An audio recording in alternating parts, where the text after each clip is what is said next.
Hey, this is Dr. Kelly Cagle, and for season 3, we're doing things a little differently because we know that a healthy and happy dad and mom starts with a healthy and happy husband and wife. So I decided to bring along my husband, Josh, as co-host so we could share some real life stuff of the ways that we learn how to fight to make our marriage thrive. You are listening to season 3 of the Parenting IQ podcast, Learning to Fight. Welcome to the Parenting IQ podcast. I'm your host, Dr. Kelly Cagle, with my husband, Josh Cagle.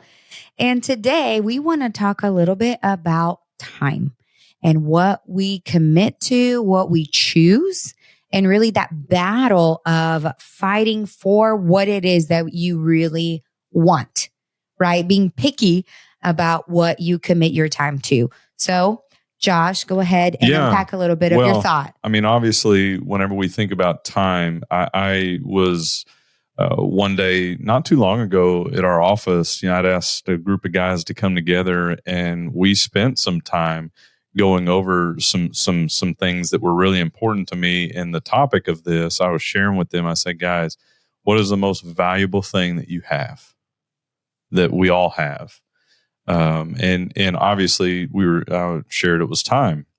And the Bible says that, there's appointed day for a man to be alive and appointed day for them to die. And everything in between are moments of time. Right. And so I feel like that what we want to unpack and discuss and just set in our minds is how important it is to take advantage of the time that we have here. It's the most valuable resource. As you watch a clock tick, you never get anything back, and time can be merciless, but it can also be very graceful depending on what might be going on. Yeah. Okay. Yeah. And I want to say, even with the thought of homeschooling, for me personally, whenever I first approached you with it, because when I first asked you, you're like, where did this thought even come from?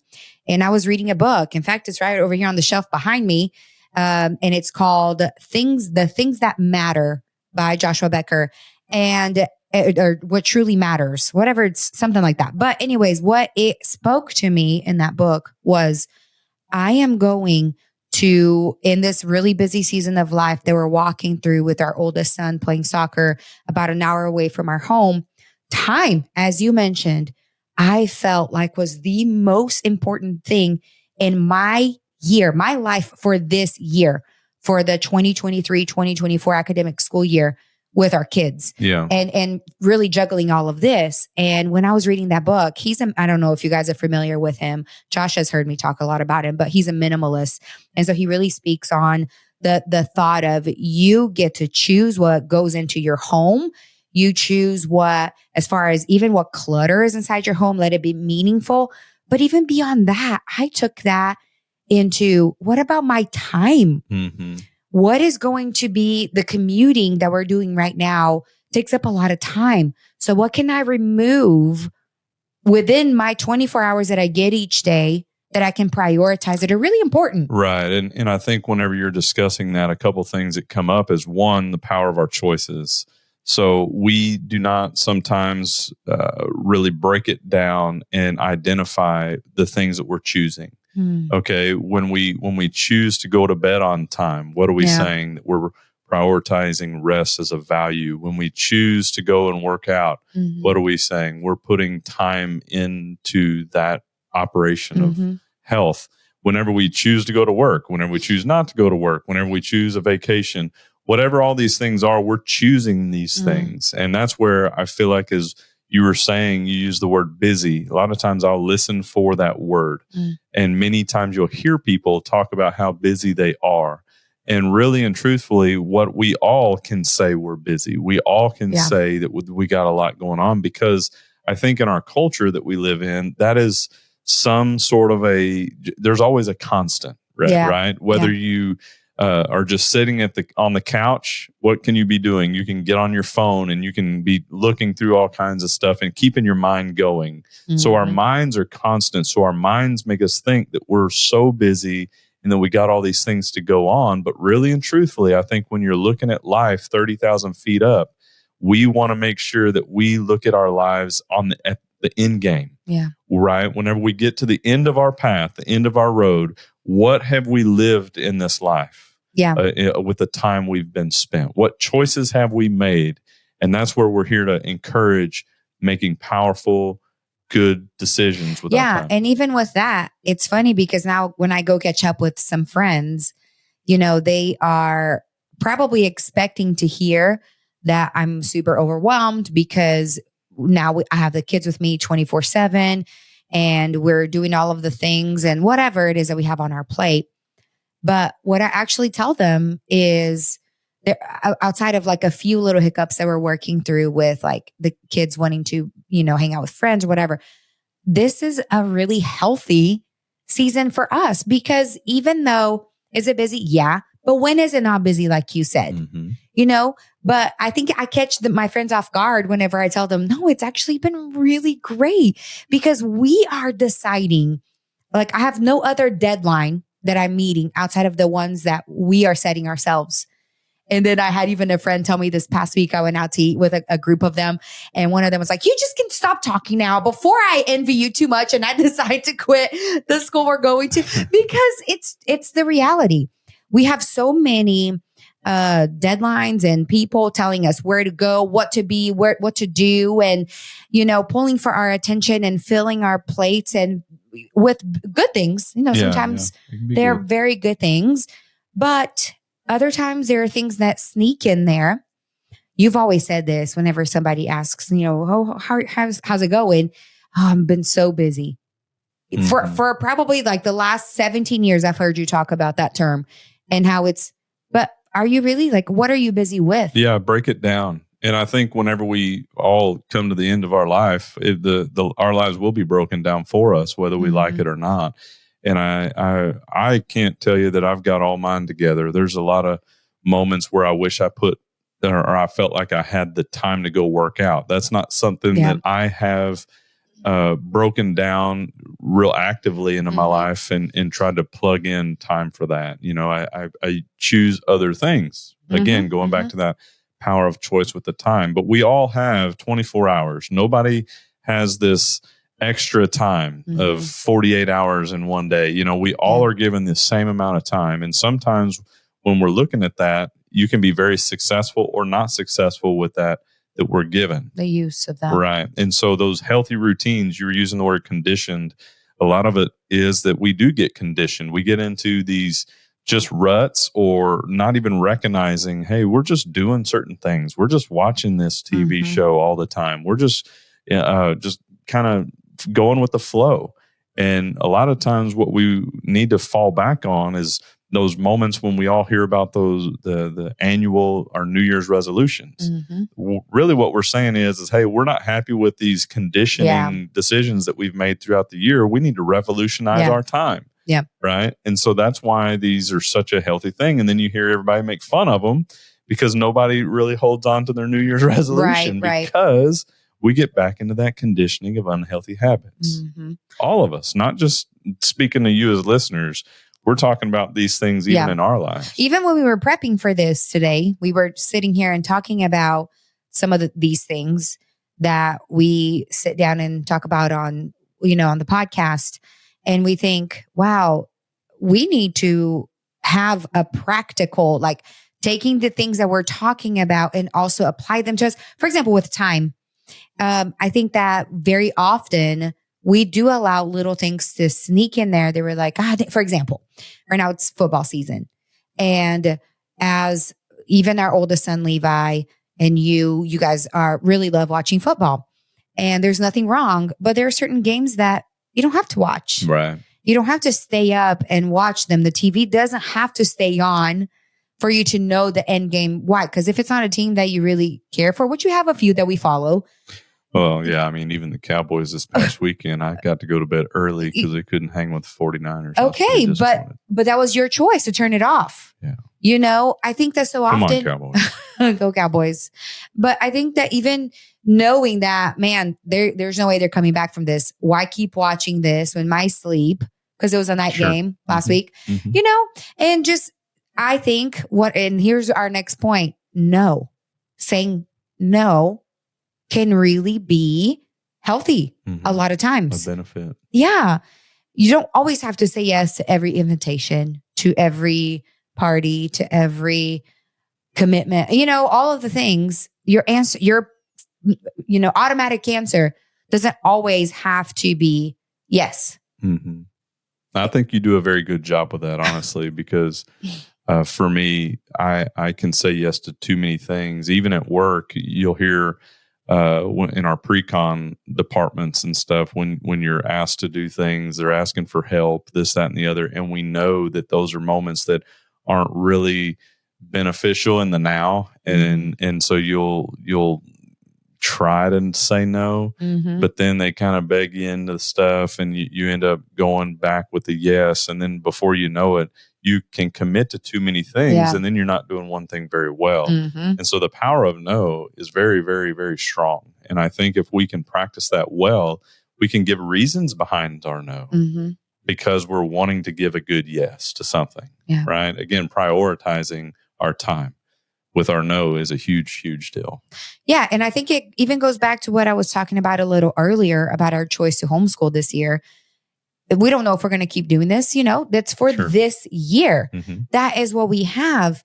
And too often, even us, I'm not excluding ourselves here, we think so in the future and a long-term commitment to something versus, hey, this is what works for this year.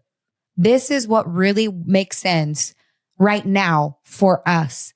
And so even with a no, it can be just a temporary no that, hey, right now I can't. Another example here. We were at a different church before and I was on the worship team. A wonderful yes, right? A really good time to participate on the worship team. But then I started my PhD and I knew that with 3 kids, there's just no way I had, first of all, I had a class on the night that we had rehearsal. So that was an immediate well, that's not going to work. But I knew that the workload I was going to have was going to be super hard to maneuver all of it. So that was a no. And as you mentioned that I did a good job at that, I think that was a turning point in my life that I realized that boundaries, even in the good things, can be healthy. Right. That's what I needed in that season, was to turn away from a good thing to say no for a temporary season. Yeah. Yeah. I think as far as in our lives, it's easy to tell others no, like our kids, we might say no to them all the time. But then whenever we're with friends or we have work things going on or whatever it might, or between each other, it can be hard to tell each other no, or friends or whatever. And I think many times whenever we understand, hey, listen, wait a minute, again, going back to you only have 24 hours in a day. What are we saying? What have we dissected down that will make ourselves healthier in our decisions? Because it's kind of like anything you apply time to, anything you apply your practice to. When you say yes to something, you're saying no to something else, right? Like, so if, like, for example, Levi, he's wanting to really be competitive in soccer. So that means that he can't be saying yes to basketball. Yeah. Because he's got to focus on this, right? If he was going to do those 2 commitments at that extreme, something's going to break, something's going to give, right? Whether it's his health, because his body's not able to recover. All those type of things are really, really why I think we have to make sure that we analyze our lives well, submit our decisions to one another as to, hey, this is what we're thinking about as a marriage. How can we hold each other accountable to our yeses and to our nos, and maybe define them? What are our values that we're going to stand for in our marriage? Because those values will take time, to trust. If you have a value of trust in your home, that takes time to build. You don't just get to go and say, hey, I trust you. Trust is something that is worked on every day. It can be lost in a brief moment. That's what I'm saying. It can be broken in a heartbeat. And so whenever we're analyzing who do we want to be in our marriage, who do we want to be as father and mother to our kids, all of those values that we put in place, we have to spend time practicing those. Authenticity. Yeah, totally agree. And the final one, and I want to go ahead and say it because I want us to kind of really unpack quite a bit of time here, spend a lot of time here, is that spending time with Jesus. Yeah. And how that is the source. That's the number one. It should be our number one priority. He is the source of life. If you wake up tomorrow, that's because he's still not done with you. Mm. And so what is it that he needs you for Mm-hmm. that day? That so often in this busyness that we're talking about, in this cycle of other commitments that pull for our attention in the 24 hours that we have, we don't give him our first and our best. Mm-hmm. Yeah. I mean, I think about a lot where the word says the enemy comes to steal, kill, and destroy. And what he's really doing, he's trying to destroy your relationship with the Lord. Mm-hmm. And there's no better way to destroy that relationship than to keep you from spending time with him. Yeah. And that is the first and foremost, to me, the most important thing. I'll tell people a lot of times that I believe that in this world, the way in which it's structured today, that the hardest thing in the world to do is to read your Bible every day or spend time with God every day and get something out of it. Because that is the key to life. That's the key to success. That's the key to our well-being and understanding truth. Because this world will throw us curveballs constantly, or throw those fiery darts, like it says, constantly. And if we're not aware, or we're not really focusing on who he is and who he says that we are, because the world's going to tell us the opposite of what God says. When God tells us that we are victorious, the world's going to make us in our minds think we're failures, right? Mm-hmm. So that's what the enemy does. He'll try to taint it. You know, hey, God doesn't want this for you, but you can be successful if you do that, or whatever. Mm-hmm. But I think in how we spend our time in those daily, our church a lot of times talks about daily encounters. I was going to talk about that. Yeah. You know, a lot of people might call them quiet times or just moments with the Lord. But I believe that we all need to practice that daily. Mm-hmm. And that's what I was going to say about the encounters at our church. We talk about that was a moment that, so I was born, my dad's a pastor. I think I've shared this before. He's been a pastor my whole life. So I grew up in church. We went to church. We were telling the kids the other day, it was Sunday morning, Sunday night, Tuesday night, there was prayer. Thursday, there was service. And then Saturday, we had youth group. And we were there at all of them because my dad was the pastor. And that was wonderful, right? Growing up inside a church and being in his presence. But I think that the service that took place, not from my upbringing, just in general across the board in churches, is that we had this idea that the only way to connect with God, to encounter God, to be with God was reading the Bible every day, was being in his word. And at our church, they do this discipleship process that really teaches you different ways to connect with the Lord. And when we first came to Mercy Culture, I told you, I was like, Josh, because I was just getting into this research of the multiple intelligence theory, that there are 8 intelligences and that we're created differently. And each of us has one really like a primary intelligence. And that's how we learn, right? And then I was like, oh my gosh, here's that research, that theory coming together with this, this like how we encounter God. And I was like, oh my gosh, that's it. This is why so many people struggle to be intimate with God, is because they are not learning, not connecting with him the way that is personal to them. Sure. That it was not, for example, in a classroom, not everybody just learns from reading the textbook. Right. That's not every learner, And why did we think that the only way that you connected with God or grew in him or was intimate with him was to read your Bible? Mm-hmm. Yeah. Well, I think that with whatever, I agree with what you're saying, but in whatever way that we connect with the Lord, it's still spending that time with him daily, because, I think how I'm talking about how you spend that time with him. Yeah. Yeah. Because, with who he is, there's always going to be this opposite, right? Again, everything the enemy's trying to, what God calls good, he's going to try to call evil, right? And so when we set out to spend that time with the Lord, there's going to be these thoughts in our minds of, he's not going to want to spend time with me, or I'm not going to be able to hear him, or he takes forever to come and visit with me, or I'm not really understanding this process. And I think a lot of times it's just trying to lay it out before him. He knows what's in our minds. He knows what's in our in our hearts, and he knows the good and the bad and the ugly. Mm-hmm. And sometimes we want to come and share just the surfacey things about what's going on in our minds, or, whatever. And God can take the vomit. He can take all the nasty stuff. And through the time that you're able to spend with him, there is where, growth takes place. We all think about in this day and age, we want things, we want them now, right? Nobody wants to work hard to get them. And I think we have to see relationships, whether that's with the Lord, whether that's with our spouse, our kids. Our relationships do not happen overnight. They're cultivated. Why would we think that wouldn't be the same with the Lord? Yeah. And we were even talking about this over lunch, is seek first the kingdom of God, and all these things will be added to you. Remain in me and you'll produce much fruit. Time and time again in the word, he calls us to that intimacy, to go to him as the source.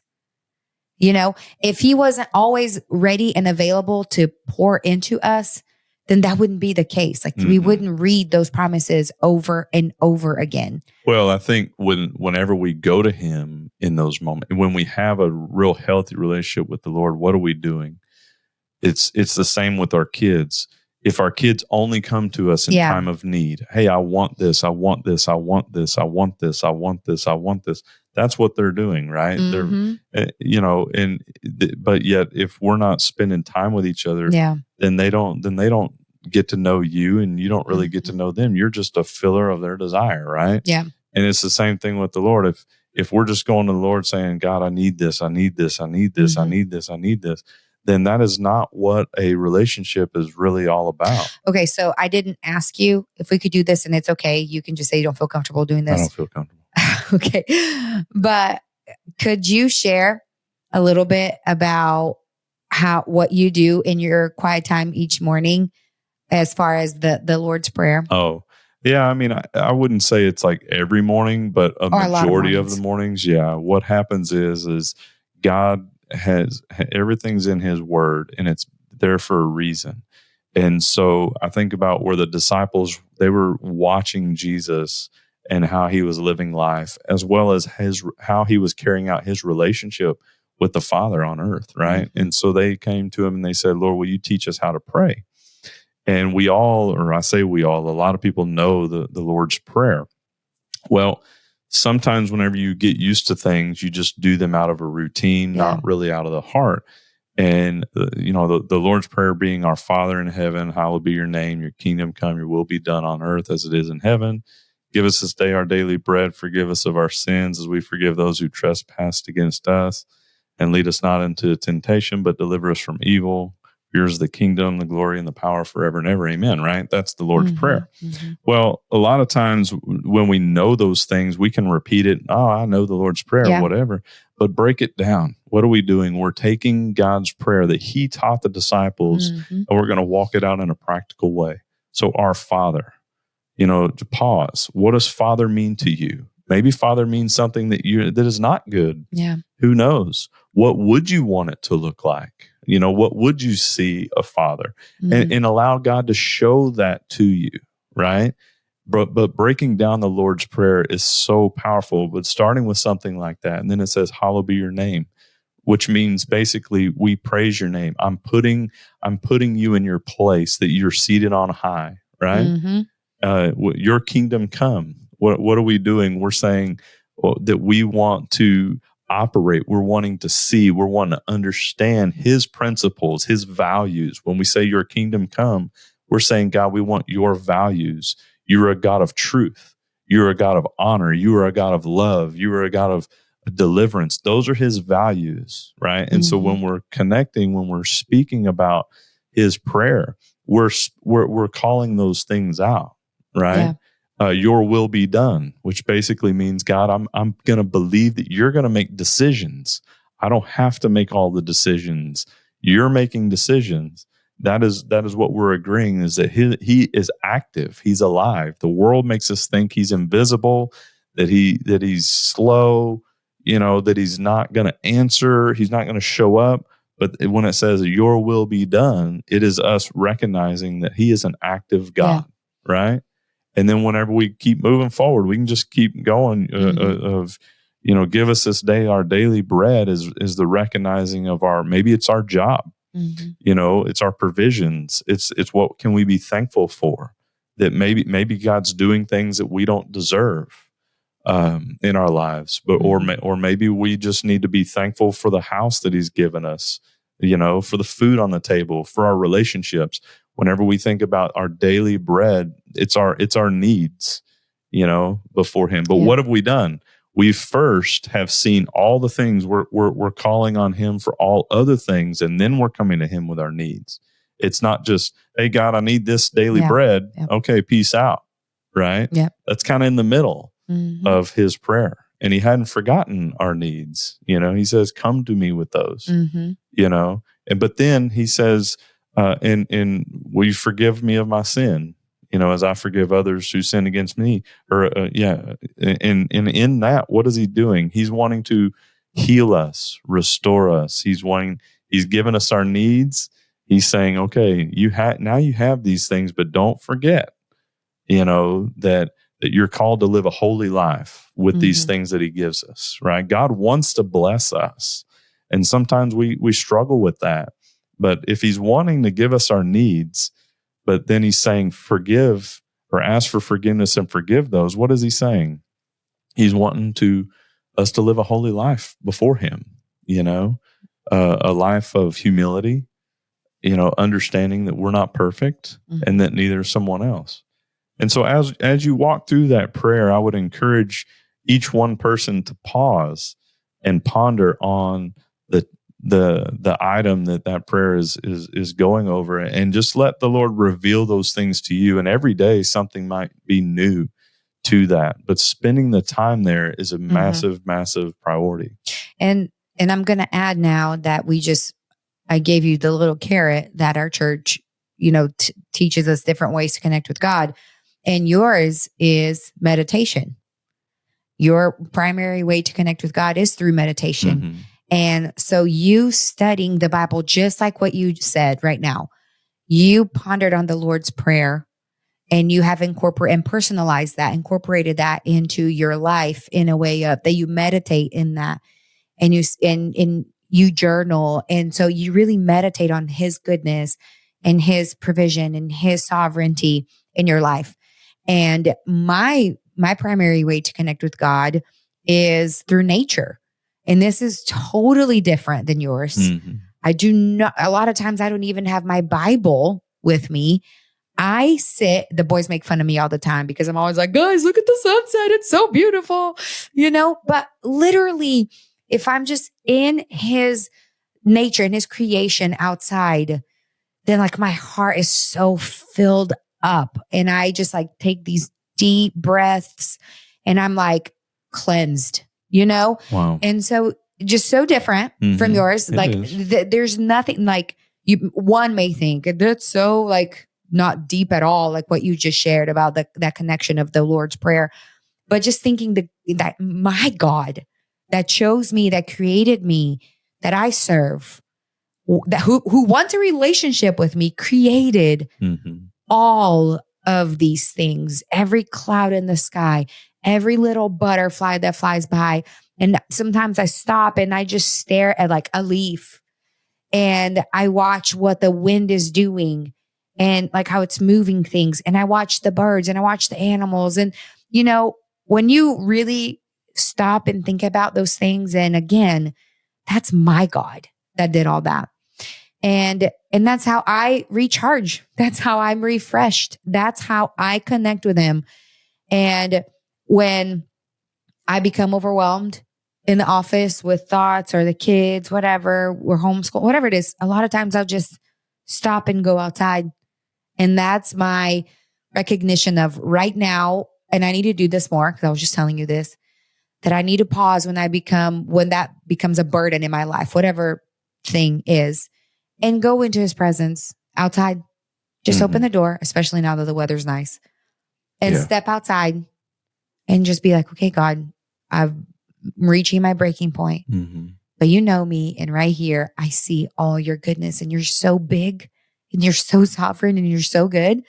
And you ask for my burdens that are so little, that in my mind are so huge, but for him, they're like, it's fine. Well, I mean, I don't think he dismisses anything. I think he is sovereign. He has all the authority, and he's willing to love and to show us kindness and gentleness in everything we're doing. Our job is just to identify who he is and who we are to him.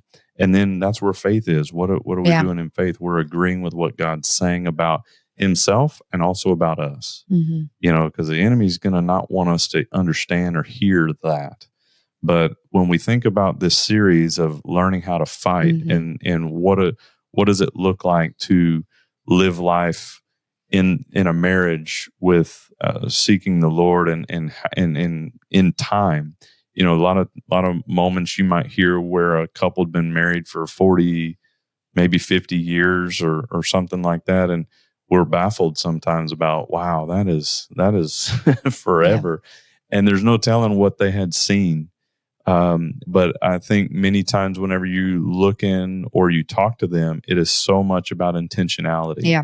And that intentionality is where we have to be in our marriage. So as we're learning how to fight and we're talking about this time moment here, we want to encourage all of us to take our time seriously, not to be heavy burdened, but serious that you recognize that your choices matter. Yeah. Whether you're making some good choices now, great. Keep making those. If there's some things that you are frustrated with or need to adjust, don't just be overwhelmed. Maybe just try to change a slight little bit. And then through time, you will have directed yourself going back into another way. It's not about just giving up or just quitting something altogether. It might be just kind of like an iceberg on a big ship like the Titanic. Yeah. If they'd have seen that far enough in advance, what could they have done? They could have turned that ship, started navigating away from that crisis and avoided that issue, right? And so sometimes that's what our lives are. We see that there's a problem headed down this path, okay? And we need to just start to change, start to turn. And spending time with the Lord will allow you to do that very, very well. Yeah, for sure. And what we say each week is that you are two different people, but you're on the same team. So even in this area of time, sit down together, figure out, hey, listen, we've got 24 hours. I have 24 hours. You have 24 hours. Our kids have 24 hours. What is it that we want to commit our 24 hours to, including Jesus in that mix? Because that's the number one thing. But then make sure that you make those things your priority, that you find the time, that you choose, that you get picky, that you say no, and that you spend time with Jesus as you prioritize your time.